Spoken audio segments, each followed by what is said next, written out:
అందరికీ నమస్కారం. నేను ఈ వీడియో ఎందుకు చేస్తున్నానంటే మీతో నా బాధ కొంత షేర్ చేసుకోవాలని చేస్తున్నానండి. ఇది నా గురించి కాదండి, ప్రతి ఒక్క హ్యూమన్ గురించి అండి. సొసైటీలో మనం కొంతమంది వ్యక్తిత్వాలను అంచనా వేసే ముందు మనం నాకు తెలిసిన ఒక చిన్న విషయం మీతో షేర్ చేస్తున్నానండి. తప్పుగా అనిపిస్తే ఎవరు నన్ను ఇబ్బంది పెడితే ముందుగానే క్షమించండి.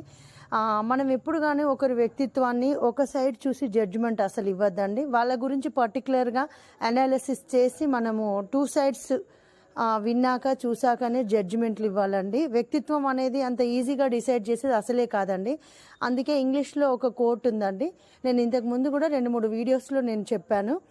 Don't judge A book by its cover అని. ఒక కవర్ పేజీని చూసి మనం బుక్లో ఉన్న థీమ్ని అనాలిసిస్ చేయలేమండి. అది ఎట్టి పరిస్థితుల్లో అది రాంగే అండి. ఎందుకంటే మనం కవర్ పేజీ అని కాకపోతే చెడుకు కొంత వేగం ఎక్కువ అండి, మంచి కొంచెం వేగం తక్కువ. కానీ పూర్తిగా నిలబడేది స్టాండర్డ్గా కేవలం మంచి మాత్రమేనండి. చెడుకు వేగం ఎక్కువనే కావచ్చు కానీ వ్యాలిడిటీ తక్కువ అండి. ఇక ఇంతకన్నా నేను చెప్పలేను. సో అందుకే సర్టిఫికేట్స్ ఇవ్వడం అనేది ఈజీయేనండి, వీళ్ళు మంచి వీళ్ళు చెడు అని.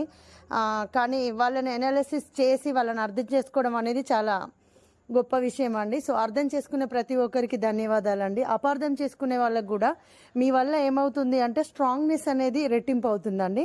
So thank you so much.